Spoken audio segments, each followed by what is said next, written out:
Hi friends, तो चलिए आज सेट ए का कुछ डिस्कशन बच गया था जिसको इस वीडियो में पूरा करेंगे। तो चलिए पहला क्वेश्चन क्या कर रहा है कि कपास के पैदावार के लिए अच्छी मिट्टी कौन सी होती है? काली मिट्टी। काली मिट्टी सही है। अगला क्वेश्चन है काली मिट्टी को रेगुर मिट्टी के नाम से भी जाना जाता है और जो है काली मिट्टी भारत के किस राज्य में पाया जाता है? महाराष्ट्र और गुजरात में। महाराष्ट्र और गुजरात राज्य में सही है। अगला क्वेश्चन है जल धारण की क्षमता सबसे अधिक किस मिट्टी में होती है? तो काली मिट्टी हो जाएगी। अगला क्वेश्चन है काली मिट्टी में नमी अधिक रहने का इसमें जो है ना कपास की खेती बेहतर होती है। फिर कह रहा है कि काली मिट्टी का निर्माण जो है ना किस चट्टान के टूटने से होती है? तो बेसार चट्टानों के टूटने से जो है ना काली मिट्टी का निर्माण होता है। अगला क्वेश्चन है काली मिट्टी में किसकी अधिकता होती है? तो इसमें हो जाएगा आयरन, चूना, एल्युमिनियम एवं मैग्नीशियम। आयरन, चूना, एल्युमिनियम एवं मैग्नीशियम यह सब काली मिट्टी में अधिक मात्रा में पाया जाता है। अगला क्वेश्चन है काली मिट्टी को कपास मिट्टी के भी नाम से जाना जाता है, यानी कि ब्लैक कॉटन सोइल के नाम से भी जाना जाता है काली मिट्टी को। अगला क्वेश्चन है भारत का सबसे बड़ा उद्योग मतलब कौन सा है? तो ये हो जाएगा सूती वस्त्र उद्योग। चलिए अगला क्वेश्चन है भारत में सबसे अधिक रोजगार अगर कहेगा तो यही होगा, सूती वस्त्र उद्योग से सबसे अधिक रोजगार दिया जाता है। अगला क्वेश्चन है भारत के कुल निर्यात में सूती वस्त्र उद्योग का कितना प्रतिशत है? तो ये हो जाएगा निर्यात में 11% हो जाएगा। अगला क्वेश्चन है जलोढ़ मिट्टी भारत में सबसे अधिक पाई, तो पूछेगा कि भारत में सबसे अधिक कौन मिट्टी पाया जाता है? तो जलोढ़ मिट्टी हो जाएगा। और जो है जलोढ़ मिट्टी में पोटास की मात्रा अधिकतम होती है। और इसमें कौन कौन चीज की कमी होती है? जलोढ़ मिट्टी में किसकी कमी होती है? नाइट्रोजन, फास्फोरस, ह्यूमरस की कमी होती है। उसके बाद क्वेश्चन है कह रहा है कि जलोढ़ मिट्टी को दो भागों में बांटा गया, बांगर और खादर। तो उसके बाद चलिए नई जलोढ़ मिट्टी को खादर कहते हैं और पुरानी को बांगर कहते हैं। चलिए ये क्वेश्चन खत्म हो गया। अगला क्वेश्चन है कह रहा है बांदीपुर वन्यजीव अभ्यारण्य किस राज्य में है? कर्नाटक। कहाँ है? कर्नाटक में। बांदीपुर वन्यजीव अभ्यारण्य की स्थापना किस वर्ष हुई? 1973 ईस्वी में, जो कि कर्नाटक में। कह रहा है भारत का पहला राष्ट्रीय उद्यान कौन सा है? तो जिम कॉर्बेट राष्ट्रीय उद्यान हो जाएगा, जिसकी स्थापना 1936 में हुआ था, जो कि उत्तराखंड में है। अगला क्वेश्चन है कह रहे जिम कॉर्बेट उद्यान को भारत का सबसे पुराना नेशनल उद्यान कहा गया है। फिर कह रहा है कि देश में सर्वाधिक राष्ट्रीय उद्यान किस राज्य में है? तो ये हो जाएगा मध्य प्रदेश में, जो कि 11 है। चलिए अगला क्वेश्चन भारत का सबसे बड़ा बाघ अभ्यारण्य कौन सा है? नागार्जुन, जो कि आंध्र प्रदेश में है। उसके बाद अगला क्वेश्चन है हेली राष्ट्रीय उद्यान, इसी को और किस नाम से जाना जाता है? तो जिम कॉर्बेट हो जाएगा। चलिए अगला क्वेश्चन है कह रहा है कि पेरियार नेशनल पार्क किस राज्य में है? तो केरल हो जाएगा। पेरियार नेशनल पार्क केरल में है। अगला क्वेश्चन है कह रहा है समुद्र की गहराई किसके द्वारा पता की जाती है? तो समुद्र की गहराई को मापा जाता है फेदोमीटर से और जो है पता किया जाता है सोनार से।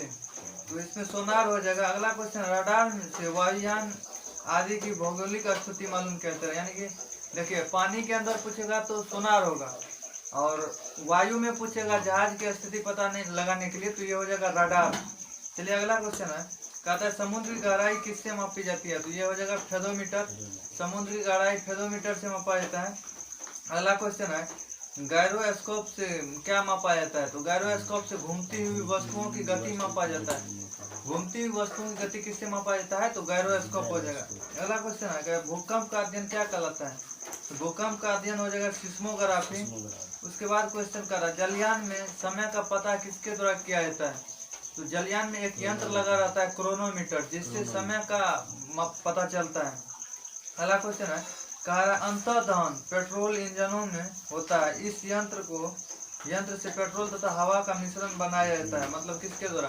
तो कार्बोरेटर है, जो कि मतलब इंजन में पेट्रोल की दहन का पता चलाता है। अगला क्वेश्चन है कह रहा है दिशा का ज्ञान मतलब दिशा का ज्ञान किस यंत्र से प्राप्त होता है? ये हो जाएगा कंपास। दिशा का ज्ञान कंपास से प्राप्त होता है। फिर अगला क्वेश्चन कह रहा है कि भारत में निजी क्षेत्र की सबसे बड़ी विद्युत परियोजना कौन सी है? तो ये हो जाएगा दाभोल, जो कि महाराष्ट्र में है। अगला क्वेश्चन है नवेली लिग्नाइट कोल लिमिटेड कहाँ है? ये हो जाएगा तमिलनाडु में। नवेली लिग्नाइट कोल लिमिटेड तमिलनाडु में हो जाएगा। अगला क्वेश्चन है राजमुंद्री आंध्र प्रदेश में है, यह किस किस चीज की योजना है? यह हो जाएगा विद्युत परियोजना है। अगला क्वेश्चन है कोरबा कहाँ है? यह छत्तीसगढ़ में है। अगला क्वेश्चन है कह रहा है कि मतलब देखिए वायुमंडल के ऊपरी भाग में ओजोन परत पाई जाती है जो हमें किस चीज से बन जाती है? तो ये हो जाएगा पराबैंगनी किरण के दुष्प्रभाव से। अगला क्वेश्चन है ओजोन परत को नष्ट करने वाली गैस कौन सी है? तो ये हो जाएगा CFC क्लोरोफ्लोरोकार्बन, जो कि एयर कंडीशनर रेफ्रिजरेटर से निकलती है। अगला क्वेश्चन ओजोन परत की क्षरण में CFC में उपस्थित कौन सा तत्व जो है ना भूमिका निभाता है? तो ये हो जाएगा क्लोरीन। CFC में क्लोरीन रहता है जिसके कारण ओजोन को नष्ट करता है। अगला क्वेश्चन है ओजोन परत की मोटाई के लिए कौन सा यूनिट का प्रयोग किया जाता है? इसकी मोटाई को मापने के लिए किसका प्रयोग किया जाता है? तो डॉप्सन यूनिट हो जाएगा। डॉप्सन यूनिट के द्वारा इसको नापा जाता है। अगला क्वेश्चन है कह रहा है शुष्क सेल का एनोड किसका बना होता है? तो शुष्क सेल का एनोड ग्रेफाइट का बना होता है। किसका बना होता है? ग्रेफाइट का। अगला क्वेश्चन है कह रहा है गेलेना किसका अयस्क है? तो ये हो जाएगा लेड का। गेलेना किसका अयस्क है? लेड का हो जाएगा। अगला क्वेश्चन हाइड्रोजन बम का आविष्कार किसने किया? एडवर्ड टेलर 1952 ईस्वी में किया था। चलिए अगला क्वेश्चन है बैरोमीटर का आविष्कार किसने किया? ई टेरेसोली हो जाएगा। उसके बाद है साइकिल का आविष्कार किसने किया? ये मैकमिलन हो जाएगा। अगला क्वेश्चन है कंप्यूटर का आविष्कार किसने किया? तो चार्ल्स बेबेज हो जाएगा। फिर कह रहा है कि डायनमो का आविष्कार किसने किया? माइकल फेराडी हो जाएगा। अगला क्वेश्चन है डीजल इंजन का आविष्कार किसने किया? रुडोल्फ डीजल हो जाएगा। फिर कह रहा है कि कार्बन पेपर का आविष्कार किसने किया? रॉल्फ वेजवुड हो जाएगा। कार्बन पेपर का आविष्कार किसने किया? रॉल्फ वेजवुड। अगला क्वेश्चन है ग्रामोफोन का आविष्कार किसने किया? ठीक है, थॉमस एल्वा एडिसन हो जाएगा। अगला क्वेश्चन कर रहा है कि मानव का सामान्य रक्तदाब कितना होता है? मानव का सामान्य रक्तदाब होता है 120/80 mm ऑफ Hg, यानी कि पारे का 120/80 होता है। अगला क्वेश्चन है रक्तदाब मापने वाले यंत्र का नाम बोलिए। तो ये हो जाएगा स्फिग्मोमैनोमीटर। फिर कह रहा है रक्त एक तरल संयोजी उत्तक है। रक्त एक तरल संयोजी उत्तक है। मानव शरीर का लगभग 7% भाग रक्त होता है। मानव शरीर का 7% भाग जो है ना रक्त होता है। अगला क्वेश्चन है pH मान रक्त का pH मान कितना होता है? 7.4 होगा। उसके बाद क्वेश्चन है एक वयस्क मनुष्य में औसतन कितना रक्त होता है? तो 5 से 6 लीटर हो जाएगा। उसके बाद है रक्त का मतलब कितने भाग होता है? रक्त 2 भाग का होता है। देखिए प्लाज्मा और रुधिराणु। उसके बाद क्वेश्चन है प्लाज्मा में जब फाइब्रिनोजन नामक प्रोटीन निकाल लिया जाता है तो उसे क्या कहते हैं? सेरम कहते हैं। उसके बाद क्वेश्चन है कह रहा है रुधिराणु 2 प्रकार के होते हैं, RBC और WBC। देखिए रक्त 2 प्रकार के होते हैं, प्लाज्मा और रुधिराणु। लेकिन रुधिराणु भी 2 प्रकार के होते हैं, WBC और RBC। अगला क्वेश्चन है कह रहा है कि श्वेत रक्त कण प्रतिरोधक क्षमता को बढ़ाने में सहयोग करता है। ठीक है। अगला क्वेश्चन कह रहा है कि मतलब हड्डियों और उपास्थियों को निर्माण एवं संपोषण में आवश्यक तत्व कौन सा है? तो ये कैल्शियम हो जाएगा। अगला क्वेश्चन है कह रहा है कि मिल्क ऑफ मैग्नीशिया क्या है? यह निलंबन है जिसको मैग्नीशियम हाइड्रोक्साइड कहा जाता है। इसका फॉर्मूला होता है MgOH का होल 2। उसके बाद क्वेश्चन है चलिए कह रहा है कि रॉकेट के ईंधन में प्रयोग किया जाता है कौन सा? मतलब रॉकेट में ईंधन के रूप में किसका प्रयोग किया जाता है? तो द्रव हाइड्रोजन का प्रयोग किया जाता है। अगला क्वेश्चन है प्लास्टर ऑफ पेरिस का रासायनिक नाम क्या है? Calcium sulphate. इसका हो जाएगा कैल्शियम सल्फेट और हेमीहाइड्रेट। अगला क्वेश्चन है प्लास्टर ऑफ पेरिस का रासायनिक सूत्र क्या होता है? CaSO4 × ½ H2O। अगला क्वेश्चन है प्लास्टर ऑफ पेरिस का निर्माण किससे किया जाता है? तो ये हो जाएगा जिप्सम से। फिर अगला क्वेश्चन कह रहा है कि रोज मेटल किसका मिश्र धातु है? तो टीन, सीसा और बिस्मथ। रोज मेटल सीसा, टीन और बिस्मथ का मिश्र धातु है। और टाइप मेटल किसका है? टाइप मेटल हो जाएगा सीसा, एंटीमनी और टीन। उसके बाद क्वेश्चन है कह रहा है कि रक्त स्कंदन में कौन सा विटामिन क्रियाशील होता है? तो ये हो जाएगा विटामिन के। रक्त स्कंदन में विटामिन के क्रियाशील होता है। अगला क्वेश्चन है रक्त कणिकाएं 2 प्रकार के होते हैं कौन कौन? वही अभी जो बोले RBC और WBC। उसके बाद क्वेश्चन है गाय के दूध का पीला रंग किसके कारण होता है? कैरोटीन। कैरोटीन के कारण गाय के दूध का रंग पीला रंग होता है। अगला क्वेश्चन, दूध में कौन सा अम्ल होता है? तो लैक्टिक अम्ल हो जाएगा, दूध में लैक्टिक अम्ल पाया जाता है। अगला क्वेश्चन है, विटामिन B2 का रासायनिक नाम क्या है? तो राइबोफ्लाविन हो जाएगा। अगला क्वेश्चन है, एंजाइम मूल रूप से क्या है? एंजाइम जो मूल रूप से है यह प्रोटीन है। अगला क्वेश्चन, हमारे शरीर की ग्रंथि रस स्रावित करते हैं जो क्या कहलाते हैं? ये हो जाएगा एंजाइम होगा। अगला क्वेश्चन, लार ग्रंथि से कौन सा एंजाइम निकलता है? तो ये हो जाएगा टाइलिन और माल्टोज। लार ग्रंथि से टाइलिन और माल्टोज नामक एंजाइम निकलता है। अगला क्वेश्चन है, अग्नाशय से कौन सा एंजाइम निकलता है? तो ये हो जाएगा ट्रिप्सिन, एमाइलेज और लाइपेज। इसका ट्रिक है LAT, लाइपेज, एमाइलेज और ट्रिप्सिन। अगला क्वेश्चन है, कहता है कान में कितनी हड्डियां होती है? कान में जो है 6 हड्डियां होता है। कौन कौन होता है? मेलियस, इंकस और स्टेपिस। 3 इसमें 3 इसमें, टोटल 6 होता है। अगला क्वेश्चन करा, मानव शरीर में हड्डियों की संख्या कितनी है? 206 सही है। उसके बाद कह रहा है कि बच्चों में हड्डियों की संख्या कितनी है? 300।